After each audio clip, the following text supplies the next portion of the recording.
অনেক আত্মীয়-স্বজন হজের কথা শুনলে বলেন, আমার নাম নিয়ে কাবা শরীফে একটু দোয়া করবে অথবা মদিনায় আমার সালাম পৌঁছে দিবে। এটা কতটুকু সঠিক? যদি তার নাম ভুলে যাই বা স্মরণ না থাকে তাহলে কি গুনাহ হবে? কেউ যদি আপনার কাছে মক্কায় গিয়ে কাবা শরীফ গিয়ে তার জন্য দোয়ার আর্গুমেন্ট করে তাহলে সেটা রক্ষা করা উচিত।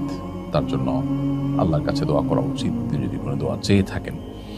আর কেউ যদি বলেন যে আমার সালাম নবী সাল্লাল্লাহু আলাইহি ওয়াসাল্লামের রওজায় পৌঁছে দিও, তো সেক্ষেত্রে ওলামা ইকরামের মধ্যে দুটি মত আছে। অনেক ওলামা ইকরাম বলেন যে এটির কোনো প্রয়োজন নেই, কারণ প্রত্যেক ব্যক্তির দুরূদ পৌঁছানোর জন্য আল্লাহর পক্ষ থেকে ফেরেশতা নিযুক্ত আছে, যেমনটি বিশুদ্ধ হাদিসে বর্ণিত হয়েছে।